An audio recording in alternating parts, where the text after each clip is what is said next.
많이 안전해진 줄 알았는데 이 가슴 확대 수술로 암이 발생할 수 있어요? 그렇습니다. 최근 식약청에서는 가슴에 보형물을 넣는 인공 유방 수술이 희귀암을 유발할 수 있다며 주의를 당부했습니다.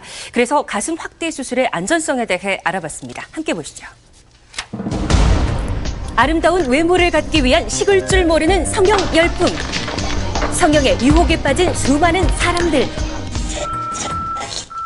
오늘도 지금 들어왔거든요. 계속 우리 가슴 수술 많이 해요. 예쁜 가슴에 대한 여성들의 열망을 자극합니다. 그런데 충격적인 가슴 성형 부작용 실태.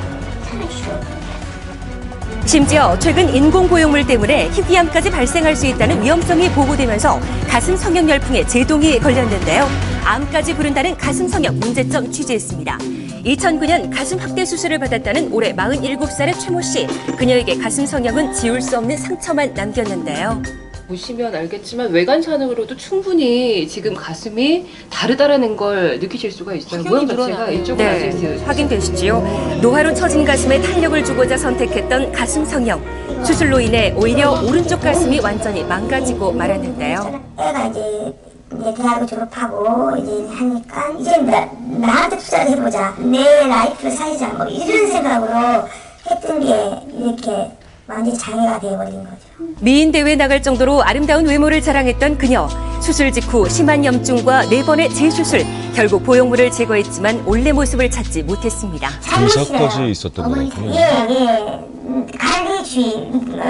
관리를 잘못해서 이런 결과가 나왔다.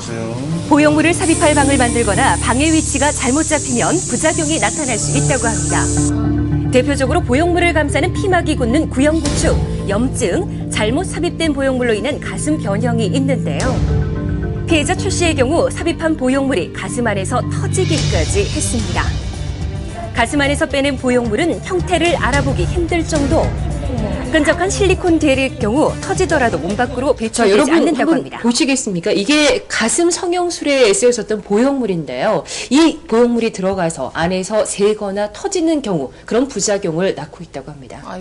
최근 식약청에서는 실리콘 보형물을 넣어 수술한 자리에 희귀 림프암이 발병할 수 있다고 경고했는데요.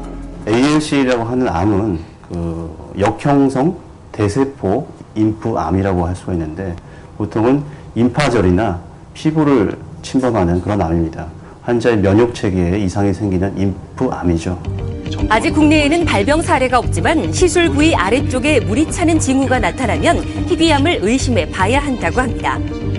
문제는 보형물의 누수와 파열로 인한 부작용이 우려되고 있는데도 관리 감독이 제대로 되고 있지 않다는 것. 7,000개 판매되는 정도에서 연단위로 저희 판매 기준에서 한 400개, 500여 개 사이에 불량품이 발생하는 작은 빈도율이 아닌데 보형물은 인체 안에 삽입되는 의료기기로 제조사와 수입 유통업체, 병원에서는 제품 하자가 발생했을 때 의료기기법상 식약청에 신고하도록 의무화하고 있습니다. 하지만 신고를 꺼리는 것이 문제. 자기 병원의 부적합 부분율 혹은 부작용이 이렇게 났다고 알리는 걸 노출하는 걸 당연히 싫어할 것이고 제조사가 있다가 버리면 개선될 수가 없다는 거예요. 부작용이 가장 많이 발생하는 의료기기인 실리콘 보형물. 식약청에 보고된 부작용 보고 접수된 건으로 볼 때 가장 많은 것은 사실입니다. 부작용 보호를 활성화하기 위해 노력을 하고 있고요. 저희도 마찬가지로 문제를 인식하고 노력을 하려고 하고 있습니다. 보형물 삽입으로 인해 또 다른 부작용을 겪고 있다는 30대 초반의 박모 씨. 그녀는 심각한 통증으로 양치질조차 제대로 할 수 없다는데요. 견딜 수 없는 통증과 상실감으로 하루하루 고통 속에 보내고 있었습니다. 선생님 살려주세요. 다시 예쁘게 안 해주니까 통상으로만. 보형물의 위치가 잘못돼 재수술을 받았지만 오히려 가슴 모양에 심각한 변형을 가져왔습니다. 두 겹으로 겹쳐진 듯 변해버린 가슴. 가슴의 모습을 보고 병원 측에서 한 이야기가 뭐라고요? 정상이라고요? 그냥 살면 안 돼?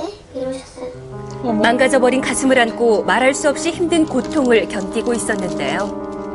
강아지 젖 같은 거 이렇게 조신대게야 이런 거요. 그때 근 상처예요?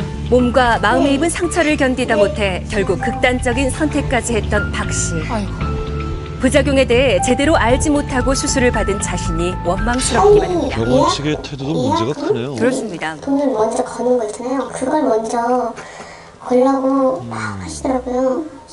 날짜를 못 잡는다고 아니면 너무 사람이 많아서. 실제 성형외과에서 가슴 확대 수술 상담은 어떻게 이루어질까요?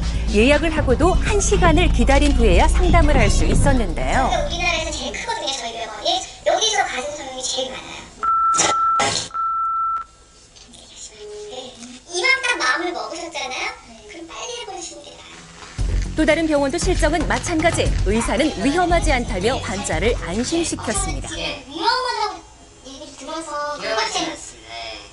최근에 암, 희귀암하고 연관성에 대해서는 이건 좀 어불성설인 게 저희는 다른 병원에서 잘못된 것도 재수술을 많이 해드리고요.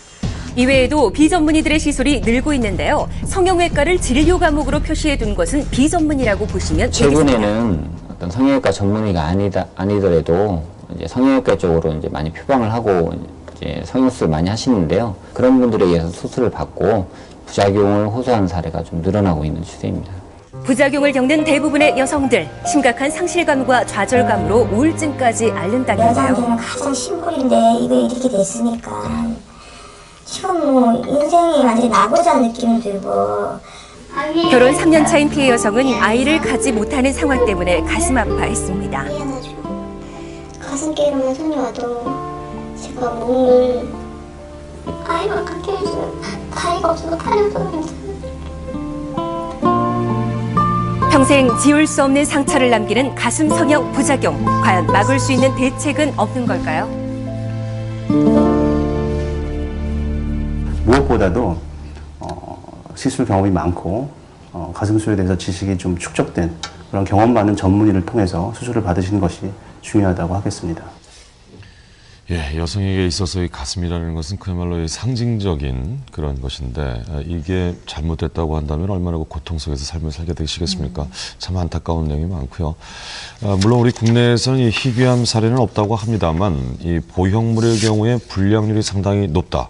그리고 그런 부분에 대해서 딱 심각하게 신경을 안 쓰는 것 같은 풍토 여러 가지로 좀 걱정스럽습니다. 네, 그 부작용에 대해서도 많은 분들이 고려를 해보실 필요가 있을 것 같고요. 예. 피해 여성들의 경우는 자신들과 같은 제2, 제3의 피해자가 발생하지 않길 바라는 마음에서 어렵게 방송 출연을 결심했습니다. 예. 실제 여성의 입장에서 제가 피해자들을 만나 수술 부위를 확인해 봤는데요. 그 어떤 위로도 할 수가 없었습니다. 그녀들의 신체에 입은 피해는 물론이고 마음까지도 깊은 상처를 받은 듯 아니 보였습니다. 자살을 시도할 정도였다고 하니까 말이죠. 모자이크된 모습만 봐도 저희가 가슴이 철렁한데요. 그 안전성 서한을 보니까 이게 유방 확대 수술 뭐 이런 거를 했건 안 했건 간에 굉장히 희귀한 암인 것은 사실인 것 같습니다. 예. 근데 이제 다만 이 실리콘 삽입이 이런 암과의 관련성이 조금 있어 보이니 그 잠재적 위험성에 대해서 주의를 하라는 경고 문구고요. 이제 대개는 수술 후에 정기 검사를 하시니까 그 사이에 좀 더 점액이나 뭐 이런 게 나타나면 좀 주의하시라 이렇게 보시면 될 것 같고, 다만 이보다 유방 성형술 자체의 부작용이 지금 보셨다시피 상당히 있기 때문에 그 수술을 하실 때의 결정을 훨씬 더 좀 신중히 하시는 건 필요하겠습니다. 네.